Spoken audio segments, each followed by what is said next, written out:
It all starts with a bright fluorescent light illuminating the interrogation room at the Millfield police station. Richard Coleman sits hunched over a metal table, wearing a basketball coach's jacket, his eyes red and puffy.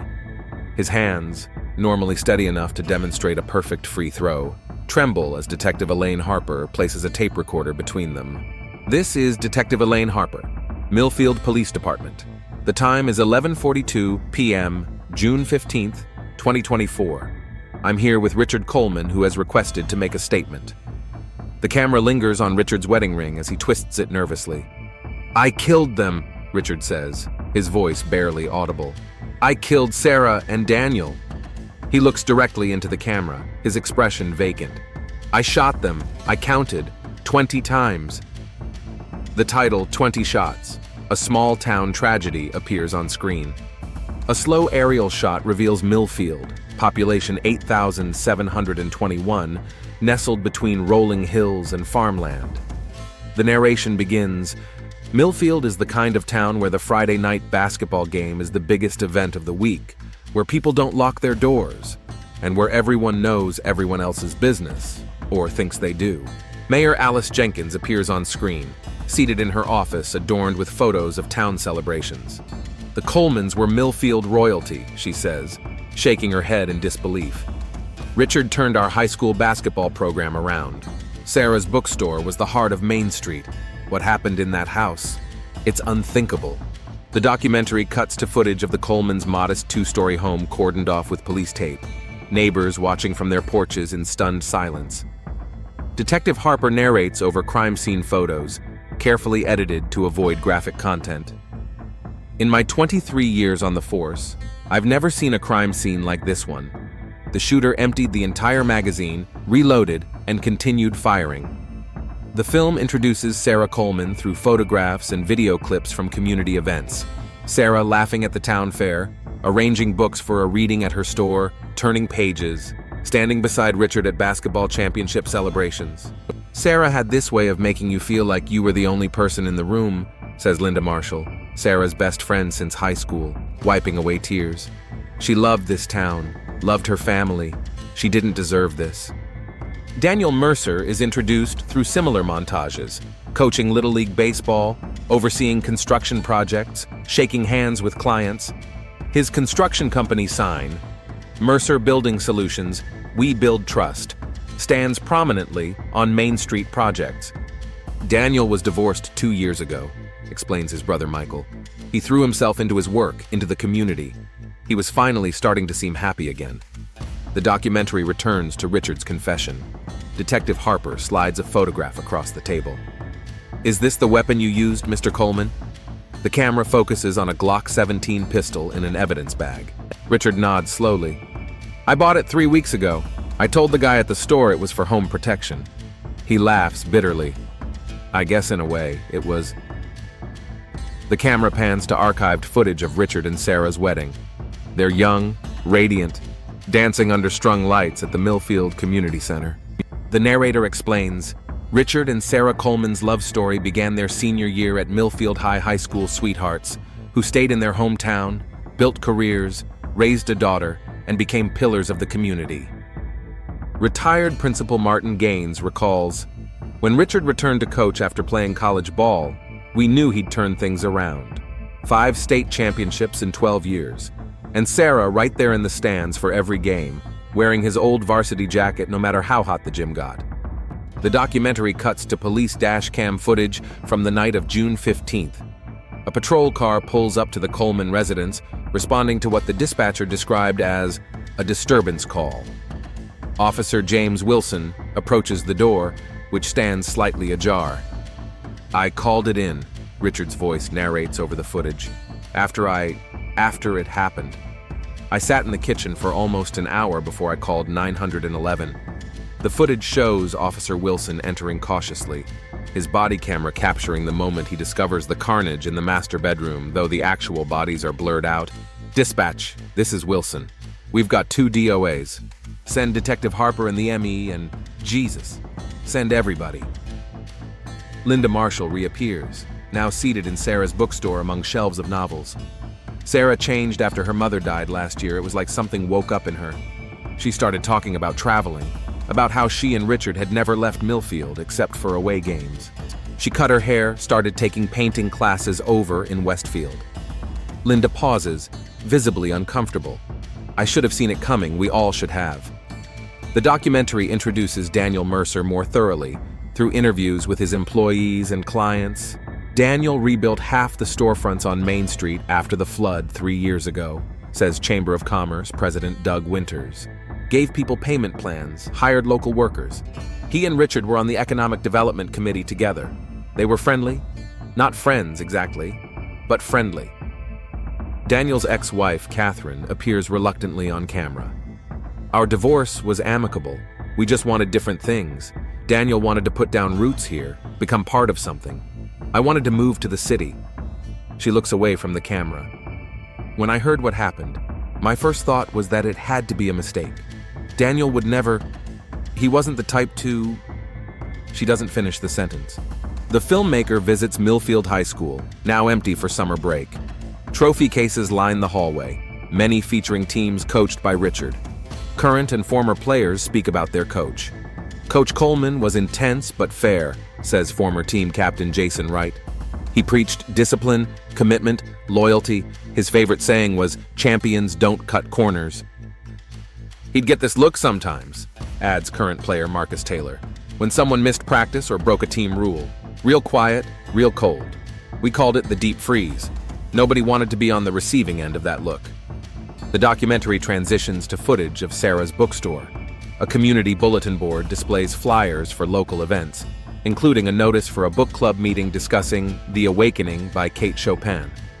The camera zooms in on Sarah's handwritten note at the bottom. Join us for a discussion of one woman's journey to self-discovery, no matter the cost. Detective Harper sits at her desk, reviewing case files. In a homicide investigation, we typically look at means, motive, and opportunity. In this case, we had the confession and the murder weapon, so means and opportunity were clear. But motive, that's always more complex than it seems on the surface. She spreads photographs across her desk. Richard and Sarah Coleman appeared to have the perfect marriage, but 20 years is a long time and appearances can be deceiving. The film returns to Richard in the interrogation room. Detective Harper asks, "When did you first suspect your wife was having an affair?" Richard stares at his hands for a long moment. There were little things, changes in her routine, new clothes. She started locking her phone. He looks up, his expression hardening.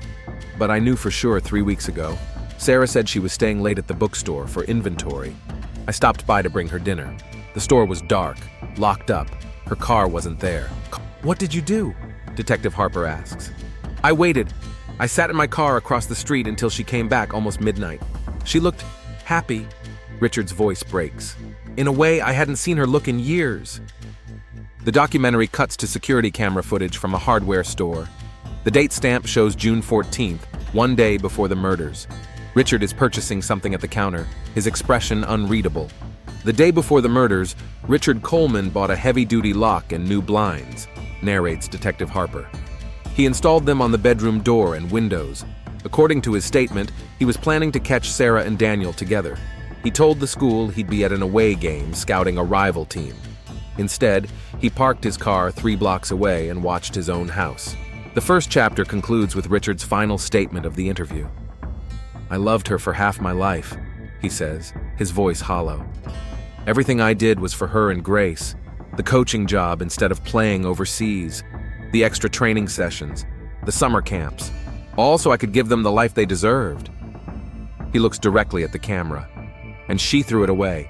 For him. For Daniel. Like none of it mattered." Detective Harper's voice asks, "Do you regret what you did, Mr. Coleman?" The screen fades to black before Richard answers. The documentary transitions to the Millfield Public Library, where yearbooks from decades past are carefully laid out on a polished wooden table.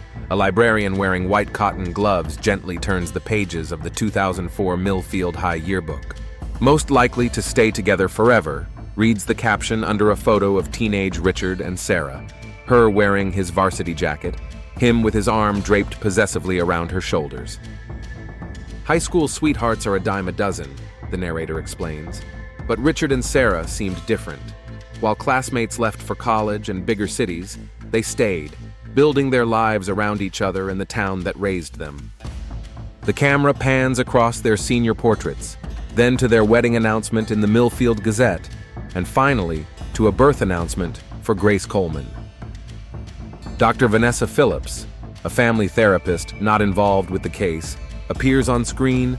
When a couple forms their identities so young, their sense of self can become dangerously entwined. Any separation, any independent growth can feel like betrayal rather than natural evolution. The documentary cuts to Sarah's bookstore, Turning Pages. Linda Marshall stands behind the counter, now managing the store in Sarah's absence. Sarah opened this place 10 years ago, when Grace started middle school. It was the first thing she'd done that wasn't about being Richard's wife or Grace's mother. Linda straightens a display of local authors. Richard, acted supportive, came to the grand opening, brought the whole basketball team to buy books, but there were comments, little digs about the time she spent here, about the store losing money the first couple of years. Linda lowers her voice, though she's alone with the camera crew. Sarah kept separate accounting for the bookstore. Said Richard would get upset if he saw the real numbers. I thought it was about money, but now I wonder. The film transitions to the Millfield High School gymnasium. A janitor mops the gleaming floor, the basketball hoops raised toward the ceiling. Richard Coleman ran this program like a military operation, explains assistant coach Marcus Tanner. Every practice planned to the minute, every player's stats tracked obsessively. He hated surprises, hated anything he couldn't control. The camera shows a whiteboard in Richard's office, still covered with plays and notes from the previous season. In the corner, a small calendar marks the team's schedule, with June 15th, the day of the murders, circled in red with Away Game, Scout Jefferson, written in precise capital letters. He called me that morning, Tanner continues, asked me to take the scouting trip instead. Said he wasn't feeling well. I'd never known Richard to miss a scouting opportunity in 12 years. The documentary introduces a series of text messages between Richard and Sarah from the weeks leading up to the murders, obtained by the police investigation. They appear on screen, dated, and time-stamped. May 24th, 8:17 p.m. Richard. Where are you? Practice ended an hour ago. Sarah. Book club ran late. Be home soon. Richard. Which book? Sarah. The Age of Innocence. Edith Wharton. Richard. You already read that one. Sarah. Different club, different discussion. June 2nd, 10:43 p.m. Richard. Call me back. Richard. Sarah. Richard. I know you're seeing those messages. June 7th, 7:22 a.m. Richard. Who's Daniel Mercer? Sarah. A customer. Buying books for his office. Richard. At 9 p.m.? Sarah. The store was closed. He made an appointment. Richard. You never mentioned it. Sarah. Didn't think I needed to report every sale to you. Detective Harper appears on screen, reviewing the messages. These exchanges show a pattern of escalating suspicion and control. By early June, Richard was regularly checking Sarah's whereabouts, questioning her activities, demanding explanations. The documentary shifts to Daniel Mercer's construction office. Police evidence tape still seals the door. Through the window, the camera captures a desk covered with blueprints and building permits, and a small bookshelf in the corner filled with books, their spines clearly visible, all purchased from Turning Pages. Daniel's foreman, Jesse Martinez, stands outside the building.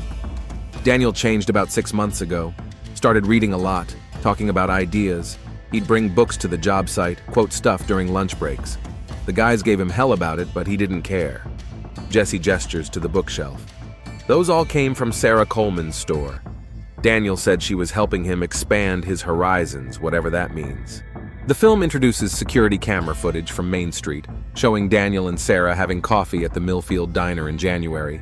They sit at a corner table, leaning toward each other, their conversation animated. This was our first documented interaction between them outside the bookstore, explains Detective Harper. Nothing inappropriate. They're in public, in full view of the town, but looking at their body language, the engagement, there's a connection forming. The documentary transitions to interviews with patrons of Sarah's bookstore, who recall how she began changing the inventory over the previous year. Sarah always stocked what sold: romance novels, mysteries, westerns, says regular customer Dorothy Weston. But after her mother passed, she started ordering different things: poetry, literary fiction, philosophy even, said she was curating a more diverse collection. Most of it just sat there gathering dust. The camera pans across new sections in the bookstore labeled Self-Discovery and Second Acts, filled with titles about reinvention and personal transformation. Linda Marshall reappears, holding a leather-bound journal. Sarah gave me this after her mother's funeral. Said life was too short to postpone happiness. Linda opens the journal to reveal Sarah's handwriting. She'd been making lists, places she wanted to see, experiences she wanted to have, things she called her before 50 bucket list. Linda's fingers trace the words on the page. Richard's name barely appears in here. The documentary cuts to the Coleman home, focusing on family photographs arranged chronologically along the staircase wall. Early photos show the family of three smiling broadly, Grace as a toddler on Richard's shoulders, Sarah and Richard at basketball championships. More recent photos show increasing distance, Richard and Grace together without Sarah, Sarah alone at her bookstore opening, the three Colemans standing stiffly at Grace's high school graduation last year. Dr. Phillips analyzes the visual evidence. These photographs tell the story of a family growing apart, not together. Notice how in the later images, they're rarely touching. Their physical separation mirrors their emotional distance. The film introduces Grace Coleman through her high school yearbook photos and achievements: honor roll student, debate team captain, early acceptance to Northwestern University. Grace left for college last September, the narrator explains, the first Coleman to leave Millfield in generations. The documentary presents excerpts from Grace's phone calls home, recorded on the family's cloud account and obtained through a warrant, October 12th, 8:14 p.m. Grace. And Professor Hayden thinks I should consider the study abroad program in Paris next summer. Sarah. Oh, honey, that sounds wonderful. You absolutely should. Richard, in background. Who's going to pay for that? Sarah, away from phone. We've been saving for her education since she was born. This is part of it. Richard, closer to phone. Grace, honey, we'll talk about this when you're home for Thanksgiving. December 18th, 9:32 p.m. Grace. Mom, did you get a chance to read that book I sent? Sarah. Yes, I loved it. It's exactly what we were talking about at Thanksgiving. Grace. Have you told Dad about your idea yet? Sarah, lowering voice. Not yet. The timing hasn't been right. Grace. You have to tell him eventually. Sarah. I know, sweetie. After the season's over. He can't handle distractions right now. Detective Harper comments on these exchanges. From these conversations, we can infer that Sarah was contemplating some significant change, possibly leaving Richard, possibly leaving Millfield altogether. And Grace seemed to be not just aware of this, but supportive. The film returns to Daniel Mercer's life, examining how his path increasingly crossed with Sarah's. His brother Michael shares photos of Daniel before and after his divorce 2 years ago. The divorce hollowed him out at first. Catherine had been his high school girlfriend. Sound familiar? Michael shakes his head. But then he changed. Started fixing up his house instead of just flipping other people's. Joined a gym. Bought new clothes. We thought he was getting ready to start dating again. We didn't know he already was. The documentary presents a timeline of renovations Daniel's company performed on Sarah's bookstore over the past year. New shelving in December, a reading nook with comfortable chairs in February, a back office expansion in April. He gave her a significant discount, explains Jesse Martinez. Said it was good advertising to have our work showcased on Main Street. But he was there all the time, checking measurements, adjusting things. Jobs that normally he'd send me or one of the other guys to handle. Linda Marshall recalls, Sarah started closing the store for lunch. Never did that before. Said she was taking meetings or running errands. Always back in exactly an hour, always looking refreshed. The camera captures Linda's knowing expression, then cuts to Sarah's desk calendar from May, showing lunch hours blocked out 3 times a week with only the letter D written in the space. The documentary transitions to Richard's perspective during this time. Assistant coach Tanner describes changes in Richard's behavior during the spring. He got distracted, paranoid almost, checking his phone constantly during practice, leaving immediately afterward instead of reviewing game footage like he always did. The team noticed. Everyone noticed. School Secretary Judith Barnes adds, "He started asking me who'd called for Sarah, if any men had stopped by to see her at school events. One time I saw him sitting in his car outside the bookstore for hours, just watching." The film introduces Dr. Robert Levine, a forensic psychologist who reviewed the case. What we're seeing is the classic pattern of a person losing their sense of control over a relationship that defines their identity.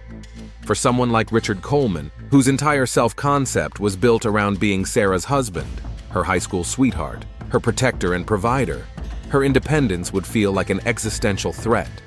The documentary presents recordings from Richard's therapy sessions, obtained through court order.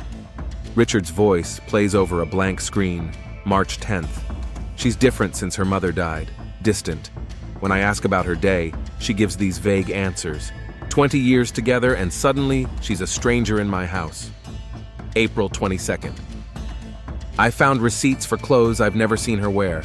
Expensive things, not her usual style at all.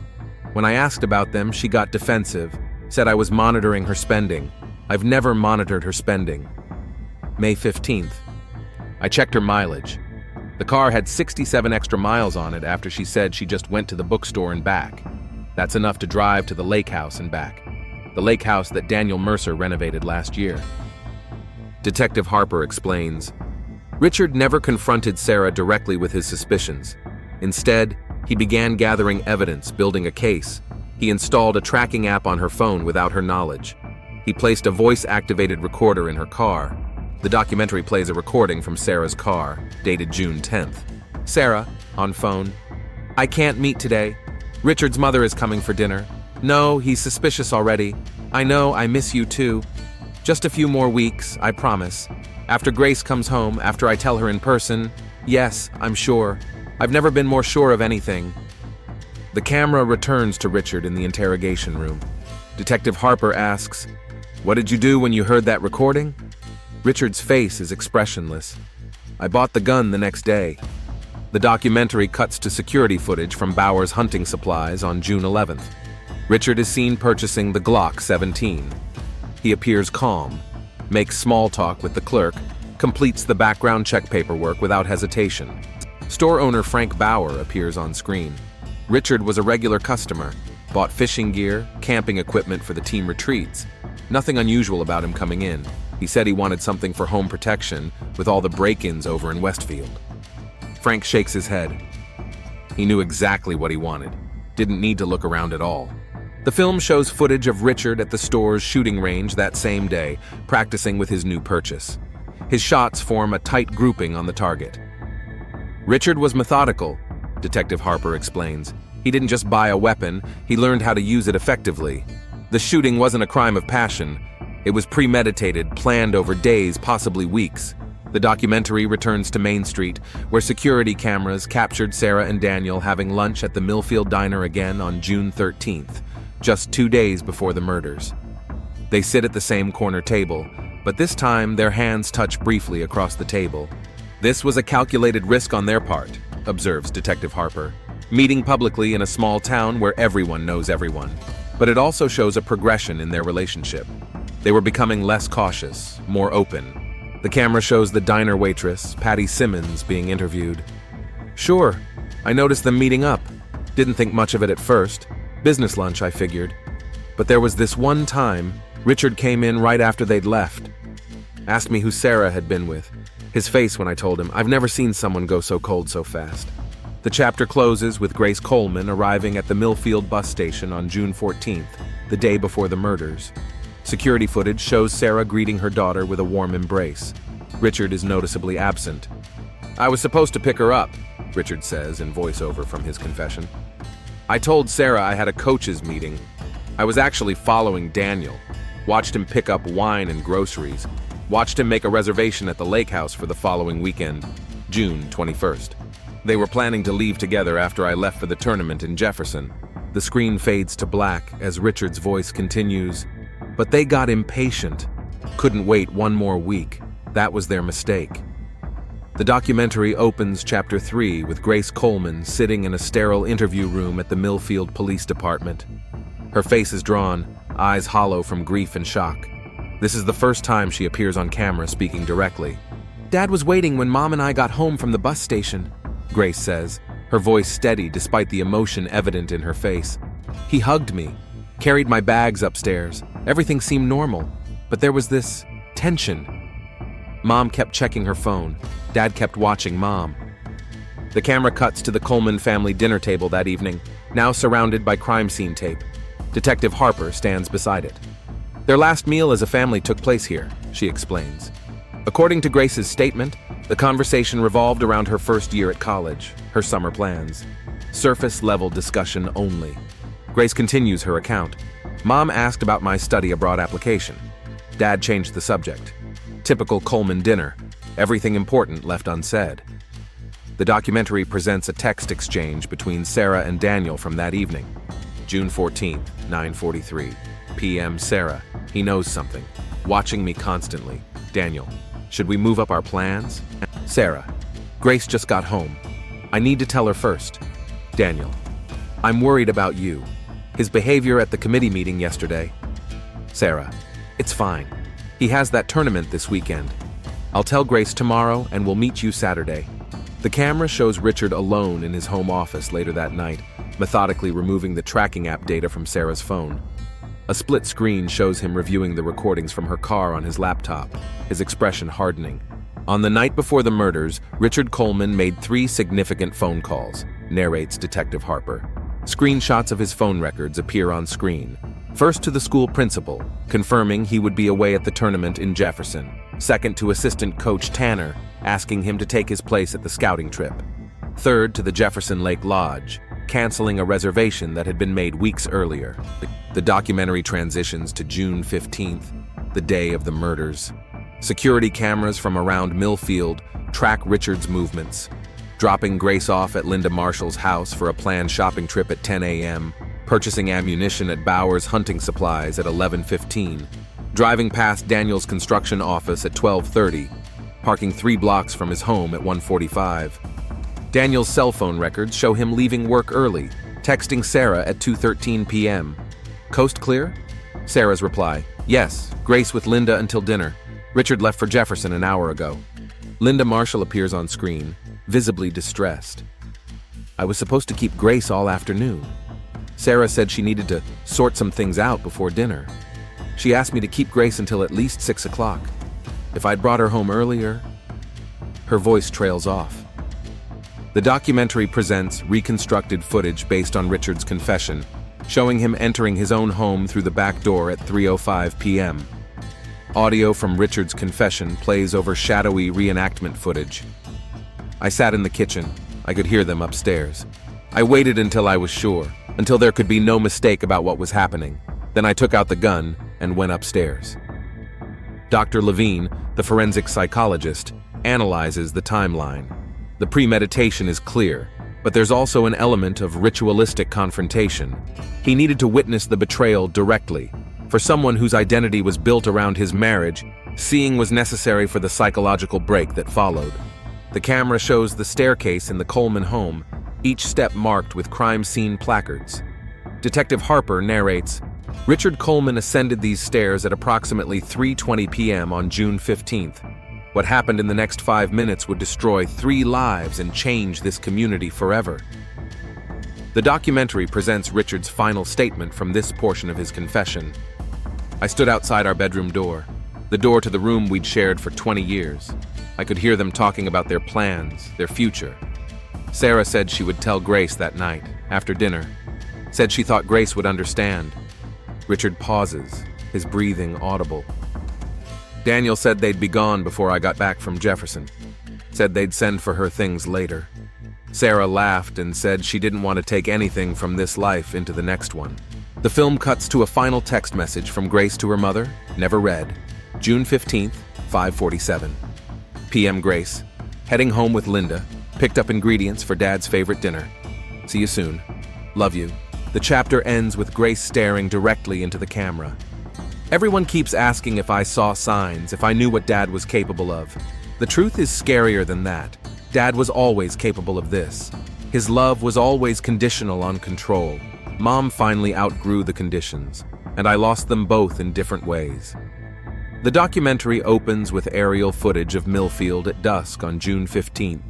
Street lamps flicker on as families return home for dinner. The camera slowly zooms in on the Coleman residence, a two-story colonial with a basketball hoop in the driveway. At 6:03 p.m. on June 15, 2024, the Millfield Police Department received a 911 call, narrates Detective Harper. The actual recording plays. Dispatcher, 911, what's your emergency? Richard, calm voice. I need to report a shooting, 1487 Maple Street. Dispatcher, sir, is anyone injured? Richard, they're dead, both of them. Dispatcher, who's dead, sir? Richard, my wife and the man she was with. I shot them. Dispatcher, are you still armed, sir? Richard, the gun is on the kitchen table. I'll be waiting outside. The film cuts to Officer James Wilson arriving at the scene, his dashboard camera recording Richard sitting on the front porch steps, hands resting on his knees, expression blank. The officer approaches cautiously, weapon drawn. Officer Wilson, Richard Coleman, I need you to lie face down with your hands behind your back. Richard, complying without resistance. They're upstairs, master bedroom. Officer Wilson's body camera footage shows him securing Richard in handcuffs before entering the house. The camera follows Wilson through the front door, up the staircase, to the partially open bedroom door. The footage cuts before entering the room. Medical examiner Dr. Sophia Williams appears on screen. I arrived at the Coleman residence at 6:32 p.m. Both victims were pronounced dead at the scene. Based on body temperature and other indicators, I estimated time of death between 3:20 and 3:40 p.m. The documentary presents a detailed floor plan of the Coleman home, focusing on the master bedroom. Evidence markers indicate the position of the bodies and the bullet trajectories. Sarah Coleman was found on the bed, explains Detective Harper, pointing to the diagram. Daniel Mercer was on the floor between the bed and the window. The evidence suggests he may have attempted to flee or shield himself when the shooting began. Dr. Williams continues clinically. Sarah Coleman suffered 12 gunshot wounds, primarily to the chest and head. Daniel Mercer received 8 wounds, mostly to his back and side. The pattern indicates the shooter emptied the magazine, reloaded, and continued firing. The documentary cuts to the gun store owner, Frank Bauer, explaining, a Glock 17 standard magazine holds 17 rounds. Based on the evidence at the scene, 20 shots fired, 20 casings recovered. Richard must have brought at least 2 magazines with him. Detective Harper stands at the foot of the now stripped bed, evidence markers still visible on the wall behind her. The physical evidence tells us that the door opened, the shooter entered, and began firing immediately. There were no signs of physical altercation before the shooting, no defensive wounds on either victim. The film transitions to the interrogation room where Richard continues his confession. I opened the door. They were lying there, talking about their new life together. His voice remains flat, emotionless. Sarah sat up when she saw me. She looked surprised, not scared, surprised, like she'd been caught sneaking cookies, not destroying our family. And then what happened? Detective Harper asks off camera. I don't remember pulling the trigger the first time. I remember the sound. I remember Sarah's expression changing. I remember Daniel trying to get to the window. Richard pauses. I remember counting the shots, 1, 2, 3, all the way to 17. Then I put in the second magazine. Why did you count? Harper asks. Basketball. You count everything. Seconds on the clock, points on the board, players on the court. Richard answers mechanically. I always count. The documentary presents forensic audio analysis of gunshot residuals captured by a neighbor's security system. 20 distinct shots can be heard, with a 3-second pause after the 17th. Dr. Levine provides commentary. That pause is significant. It represents the moment of reloading, yes, but also a moment of continued choice.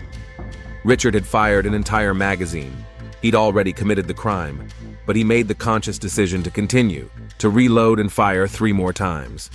The film shows crime scene photographs of the bedroom wall and headboard pockmarked with bullet holes. Computer animation illustrates the trajectory of each shot. The pattern indicates the shooter moved while firing, explains forensic analyst Thomas Reed. He wasn't stationary. He approached the bed, circled to the far side, possibly pursuing Daniel Mercer as he attempted to escape. The documentary returns to Richard's confession. After it was over, I looked at them. I kept waiting to feel something. Relief, anger, satisfaction. But there was nothing. Richard stares at his hands. I put the gun on the kitchen table. I sat there for almost an hour before I called 911. "Why did you wait?" Detective Harper asks. "I was trying to decide if I should use the last bullet on myself."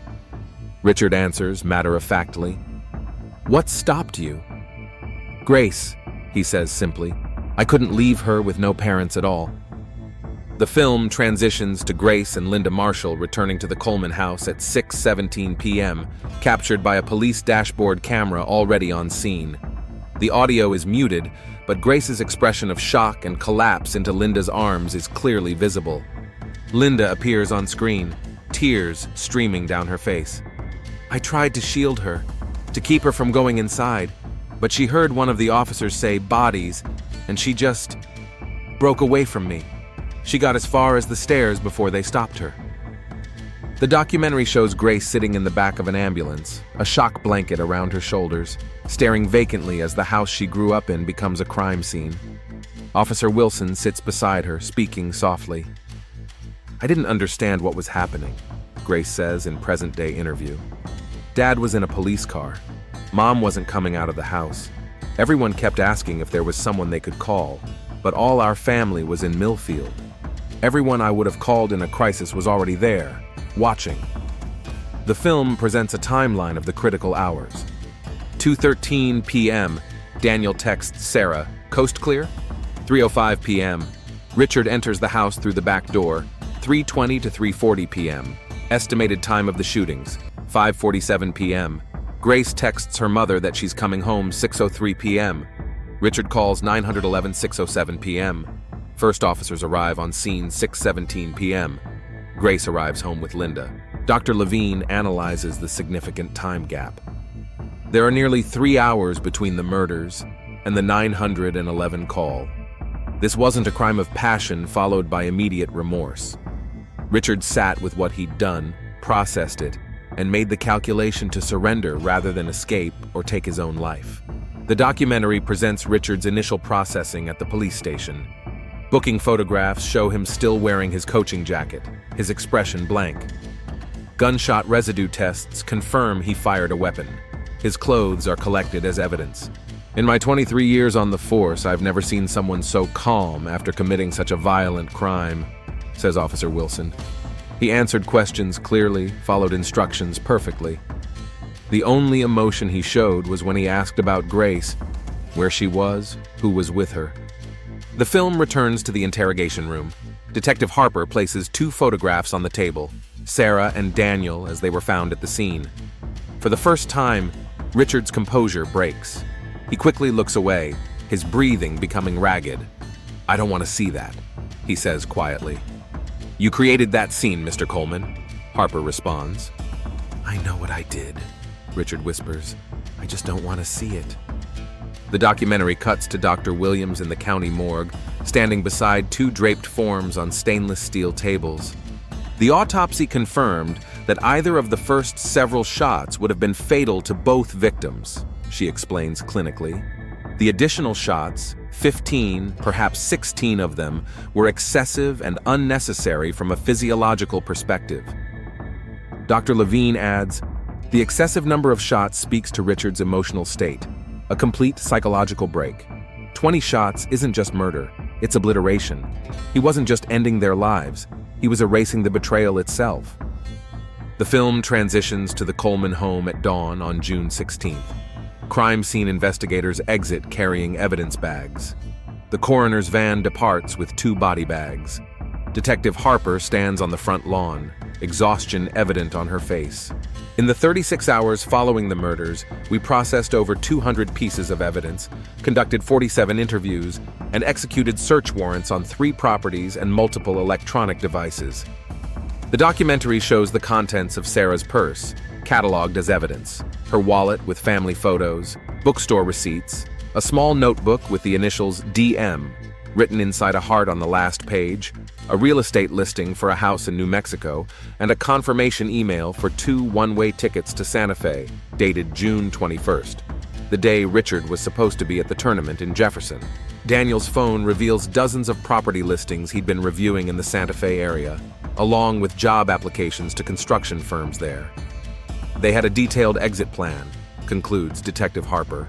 New identities, new careers, new state. Sarah had liquidated her portion of their savings a week earlier, nearly $47,000. Daniel had put his house on the market through a realtor in the next county over. The documentary returns to the interrogation room one final time. Detective Harper asks, "Did you know they were planning to leave town permanently?" Richard nods slowly. "Santa Fe. I found the tickets on her laptop 3 days before. She'd searched divorce lawyers in New Mexico, and starting over after 40, she'd researched jobs at independent bookstores there." He looks up, his eyes hollow. 20 years of marriage, and she was just going to disappear with him. Take half our money, leave me to explain to everyone why my wife abandoned me. Leave me to face the pity, the whispers, the failure. "So you decided to kill them instead?" Harper asks. "I decided they didn't get to have their fresh start," Richard replies, his voice hardening. "They didn't get to be happy while I was destroyed." The chapter closes with Grace standing in the driveway of the Coleman home, now marked with police tape. She stares up at the bedroom window where her parents' marriage ended in violence. "The last thing Mom texted me was a heart emoji," Grace says, her voice breaking for the first time. "The last thing Dad told me was to have fun shopping." She turns to face the camera. "How do you reconcile those people with what happened in that bedroom?" The screen fades to black, the sounds of 20 gunshots playing in meticulous sequence, each one punctuated by a flash of white light. The documentary opens with a wide shot of the Millfield Courthouse, an imposing brick building at the center of town. The date stamp reads October 3, 2024, nearly 4 months after the murders. The trial of Richard Coleman versus the state was one of the shortest in county history, narrates Detective Harper. It lasted exactly 1 day. The film shows Richard entering the courtroom in an orange jumpsuit, handcuffed and flanked by deputies. His appearance has changed dramatically. He's lost weight, his hair has grayed, his posture is hunched. He barely resembles the confident coach from earlier footage. District Attorney Eleanor Walsh appears on screen. With the confession, the physical evidence, and the premeditation so clearly established, there was little for the defense to argue. Richard Coleman pled guilty to 2 counts of first-degree murder. The documentary presents courtroom sketches of the sentencing hearing, as cameras were not permitted. Judge Michael Townsend peers down from the bench as Richard stands before him. Before sentencing, Judge Townsend asked if Richard wanted to make a statement, the narrator explains. What followed was the only public explanation he has ever given for his actions. Richard's statement is presented as audio only, recorded by the court stenographer. "I don't have an explanation that makes sense to anyone, including myself. 20 years with someone. You think you know them, you think you know yourself." A long pause. I didn't know either of us. When I found out about them, about their plans, something broke in me. Not just my heart, my mind, myself. There was nothing left of the man I thought I was. Another pause. I'm not asking for forgiveness. I'm not even asking for understanding. I just wanted to say I'm sorry to my daughter Grace. I'm sorry for what I did to your mother. I'm sorry for what I did to you. The camera shows Grace sitting in the back of the courtroom during the statement, her expression unreadable, Linda Marshall's arm around her shoulders. Judge Townsend's sentence is read by the narrator. Richard Coleman was sentenced to 2 consecutive life terms without the possibility of parole. In his remarks, Judge Townsend noted that the crime showed extraordinary brutality and a complete disregard for human life. The film transitions to Millfield Community Church 2 weeks after the sentencing. A memorial service for Sarah is in progress. The camera pans across the overflowing crowd, capturing familiar faces from earlier interviews. Daniel's family sits on one side, Sarah's childhood friends on another. Grace stands alone at the podium. "I won't speak about how my mother died," Grace says, her voice steady. I want to speak about how she lived, especially this last year after Grandma passed. Mom started to rediscover herself. She wrote in her journal, "I've been asleep for 20 years." She was finally waking up. Grace pauses. Some people couldn't handle her awakening, but that doesn't diminish its beauty or its courage. My mother died just as she was becoming truly herself. That's the real tragedy. The documentary cuts to a separate memorial service for Daniel Mercer at his brother Michael's home. The gathering is smaller, more intimate. Photos of Daniel through the years are displayed on a memory board. Daniel wasn't perfect, Michael says to the gathered mourners. His divorce hit him hard. Finding Sarah gave him hope again. They weren't having a tawdry affair. They were two people finding themselves in each other at the same time. He looks directly into the camera. They deserved a chance at happiness. They deserved their second act. The film transitions to a series of interviews with mental health professionals and domestic violence experts, examining the warning signs that were missed. Dr. Vanessa Phillips explains, "What we see in this case is a pattern of coercive control that escalated when the victim attempted to reclaim her independence. Richard's surveillance, his tracking of Sarah's movements, his isolating her from potential support. These are all classic signs of an abusive relationship, even without prior physical violence."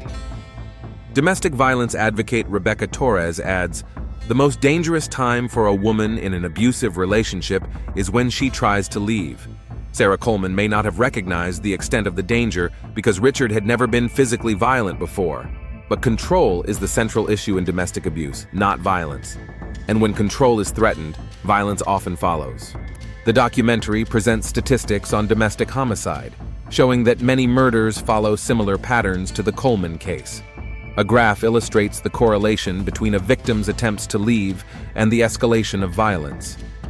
"Sarah Coleman did everything right according to conventional wisdom," Torres continues. "She made plans quietly. She had financial resources. She had support in Daniel, in her daughter. But in a small town, privacy is nearly impossible. And Richard's position in the community gave him resources and access that Sarah might not have anticipated." The film returns to the present day, 6 months after the murders. Main Street in Millfield is decorated for Christmas, but there's a subdued quality to the usual festivities.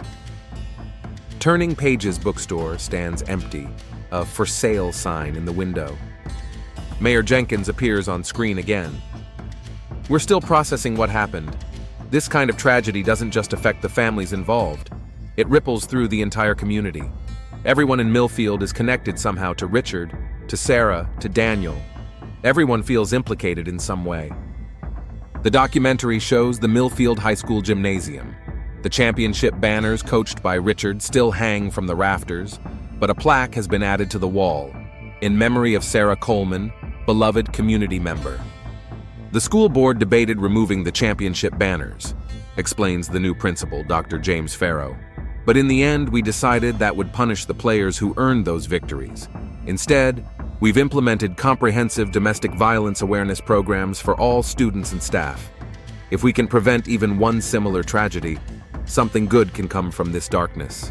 The film transitions to Millfield Police Department, where Detective Harper reviews the case files one last time before they're archived. "As investigators, we're trained to look for anomalies, for behaviors that don't fit the pattern," she reflects. "But Richard Coleman didn't have a criminal record. He was respected, successful. There were no previous calls to the home for domestic disturbances. On paper, he didn't fit the profile of a killer." She closes the file. "But now we understand that the absence of physical violence doesn't mean the absence of danger, control, and possession can be just as deadly as a history of assault." The documentary presents an interview with Dr. Robert Levine, conducted at the state penitentiary where Richard is serving his sentence. "I've interviewed Richard Coleman multiple times since his incarceration," Dr. Levine explains. "What's striking is his continued inability to see Sarah as a fully autonomous person. Even now, he frames her desire for independence as a betrayal of him, rather than an expression of her own personhood. In his mind, she belonged to him, and Daniel took her away." Dr. Levine reveals a disturbing detail from his interviews. "Richard told me that in the weeks before the murder, he'd driven to the lake house where Sarah and Daniel had met several times. He sat outside in his car, watching the windows, imagining them together inside. He said, "I kept picturing the house on fire with them in it. Fantasy precedes action. That visualization was the first step toward violence." The film returns to Grace Coleman, now living in Chicago. She's sitting in a small apartment, surrounded by boxes of family photographs and mementos salvaged from the Millfield house, which was sold to pay legal costs. "People ask if I'm angry at my father," Grace says, sorting through the photos. "That seems too simple a word for what I feel. He took my mother from me. He took my family, my home, my sense of safety in the world." She holds up a photo of herself as a child, sitting on Richard's shoulders at a basketball game. "But he also gave me 19 years of love." How do you reconcile those truths? Grace reveals a journal she found among her mother's belongings after the murder. "Mom started writing again after Grandma died. There's an entry from last December that haunts me." She reads from the journal. "I look at Grace and see what I've taught her about love by staying. That love means small compromises that accumulate into the complete surrender of self. I need to show her another way before it's too late." The documentary presents a series of follow-up interviews showing how the community is healing. Linda Marshall has reopened Turning Pages under a new name, Sarah's Shelf. "I couldn't let it go," she explains. "This was Sarah's dream, her independence." The store now has a special section dedicated to resources about healthy relationships and domestic violence awareness. Daniel's construction company has been taken over by his brother Michael, who has established a scholarship fund for students pursuing trades at the local community college. Daniel believed in building things that last, Michael says. This is how we're honoring that legacy. The Millfield High School basketball team is shown practicing under a new coach. Their jerseys now feature a small purple ribbon, the symbol for domestic violence awareness.